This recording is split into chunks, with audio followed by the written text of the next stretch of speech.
As I finally start recording the preview guide for the penultimate batch of episodes this season, I'm reminded about how strange this season has been so far. It's very mediocre. There's nothing really stand out except the shows I really wanted to watch anyway, which are going to be mediocre to other people. I'm looking at you, Atelier Riser. But in a season with 2 Gohans anime, how can any anime be worse than that? Well, stay tuned and find out, because today is definitely a day where we find out that answer. And jump in and look at the other ones as well. Just like, comment and subscribe, and let me know what you think in the comments as usual. Because this is a 2023 summer anime preview from a different perspective.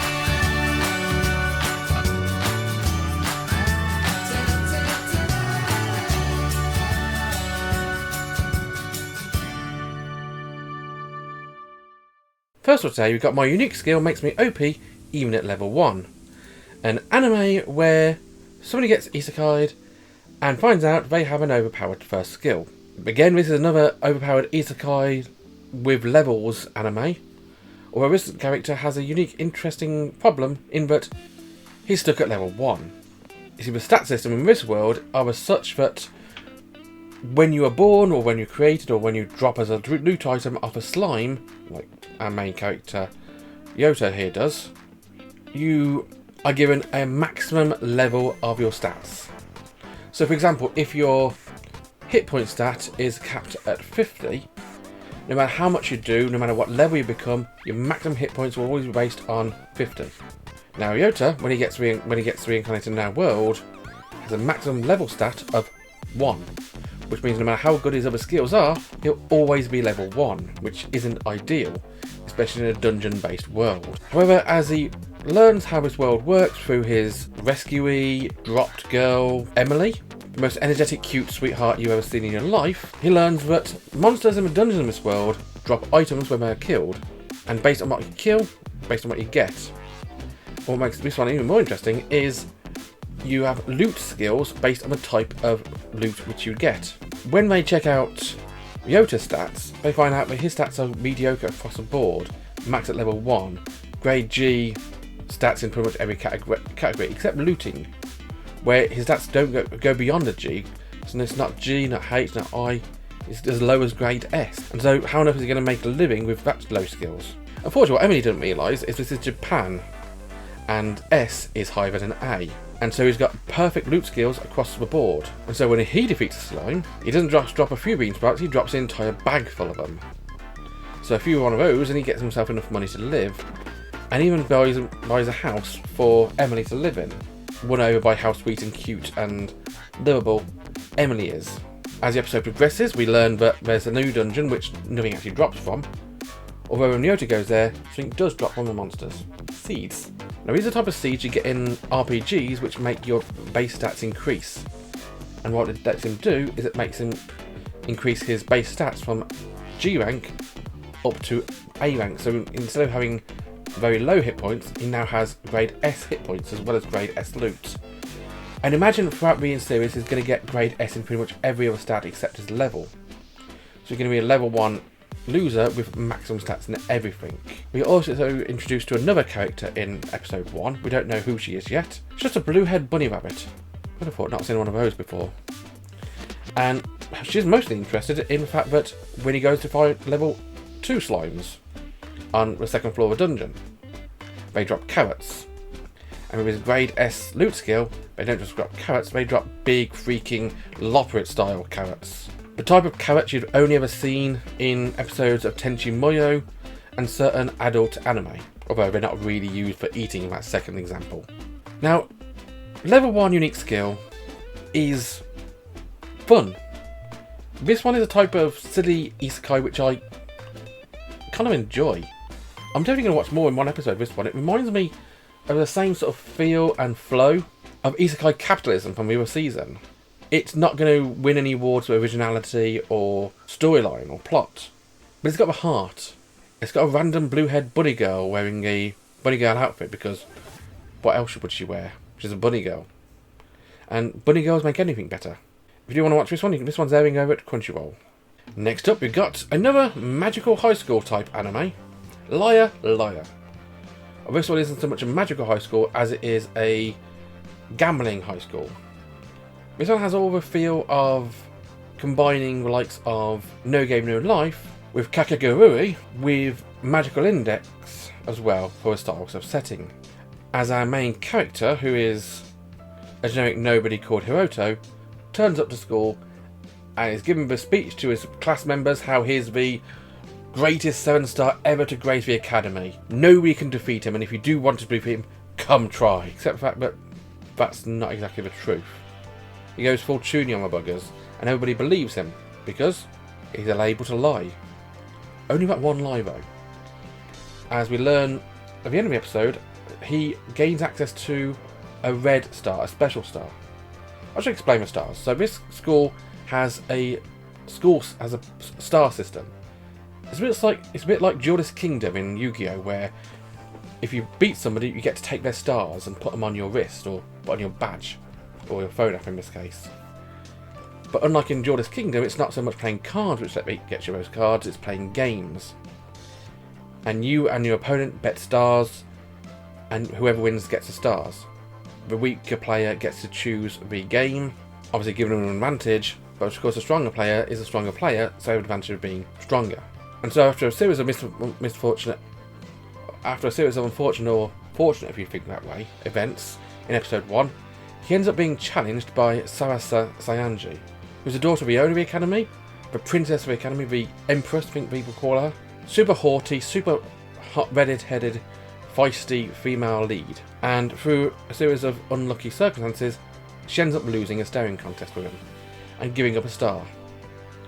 So he goes from having no stars to having 1 star, and she goes from being a 7-star to only having 6. And that's where he gets the red star from. See, he doesn't realise at the time, but his red stars are special. They come with special powers. And the red star that Sarasa had lets you say one lie. And that lie will be believed by everybody.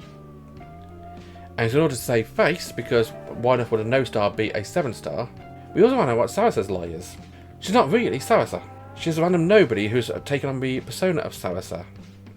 No idea why, I'm sure we get to that as well, but that's an interesting twist. Our haughty Empress of the Academy isn't. Of course, because she doesn't have a red star anymore, is the lie going to be revealed or not? Well, Hiroto hasn't revealed it. I'm sure somebody else will find out eventually. But this is going to be an anime about dueling with games of random natures. A bit like No Game No Life, like I mentioned. A bit of gambling, a bit of trickery and bluffery. But a lot of the usual Magic High School style shenanigans. Just less magic. I may go back to watching another episode as well. It's not the worst anime I've seen all season. I'll be honest, the worst anime I've seen all season is coming up very shortly. But it's not going to wow anyone either. It's another average mediocre anime for an average mediocre season so far. This one's airing over at Crunchyroll. Next up, we got the worst anime of the season. We got TenPuru, an anime about a perverted guy who was originally swearing off women because his family's reputation of being a family of womanizing horn dogs.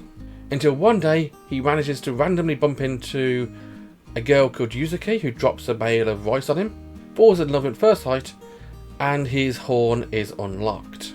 He bunks off school to go to mixers, he bunks off work to go to mixers, he gets fired from his job, he gets bad grades in school, and so in a way to escape his own horniness, he takes a leave of absence and goes off to become a monk in a shrine in order to swear off women altogether and get his straight life back together. Unfortunately, nobody tells him that the temple he goes to has recently changed hands and recently changed roles. It's no longer a male-only temple, it's now a female-only nunnery. And so you got this guy walking in here who's trying to swear off women in this temple full of women trying to swear off men. Well, I'll be honest, it's the start of every female harem in a dorm anime ever. Breasts flying everywhere, slapstick humour, including faces in breasts, knocking people flying, groping, being knocked for 6, the usual shenanigans.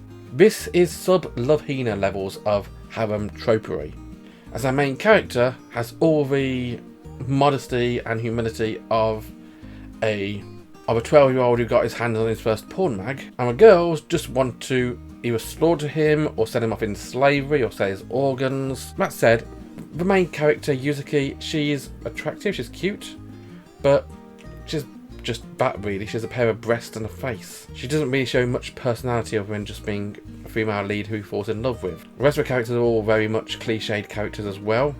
Honestly, this one, I remember some people were looking forward to it again because of a voice cast. It does actually have a pretty decent voice cast, but quite often shows like this do, sadly. Finally today, we've got an anime which really defies explanation. We've got Zom 100, Bucket List of the Dead. Now the title of the anime sort of jumps out at you as sounding a lot like other movies, Western movies. You're not wrong, it has that purposefully, because this sort of feels like it could be a sort of like weird, hyperactive anime version of Shaun of the Dead. Yes, it is a Shaun of the Dead, not Dawn of the Dead there, because this is definitely more a comedy than an action anime. As our main character, Akira, finds out going to work is very much a zombie lifestyle. Especially when the job you find yourself going into, the perfect job he spent his whole life working towards. He ends up working for a black company where everybody works basically 9 to 5, goes out for lunch, then goes back to work for the night, and never actually ends up going home for 3 or 4 days in a row. The very, very attractive co-worker who he falls in love with at first sight ends up being the boss's mistress, as he gets to hear them having very loud sex in a storage closet right next to his desk. His boss shouts at everybody who goes by. People quit the company left, right and centre, which causes the boss to go out in even more rage. And it's just not a pleasant place to work. And so one morning when he starts going to work and dragging himself to work, several years later, he goes downstairs to hand in something to the door manager to find the door manager having a bit of a snack on a neighbour. Yep, they've been turned into zombies. Zombies turn on him and start chasing him, and he just legs it, tries to run away. And he finds this, frankly, incredible. He's finally escaped from a life of drudgery and zombification. Anything's better than the life of that black company, even a world full of zombies. Of course, he does the one thing which anybody in a zombie movie would do, try and get the cute girl on his side. And he goes to go to a cute girl's house and fights off the big boss guy who was in there. Sadly for him, the cute girl, the cute woman, is also being turned into a zombie, and woe is me. From the looks of the intro, it is going to be another couple of female characters, which I'm sure are not going to be zombies. But this is very much comedy, slapstick, drudgery, turned into brightly multicoloured zombie chaos. It's going to be living your best life in a world fulfilled with zombies, getting things done you wouldn't normally have done, and maybe living your best life while you can, filling out your bucket list until you eventually join the masses of zombies chasing other people. I didn't know what to think of this one. This was an anime I hadn't anticipated, but purely because of the name, Zom 100 Bucket List of the Dead. I mean, the name itself sold it to me.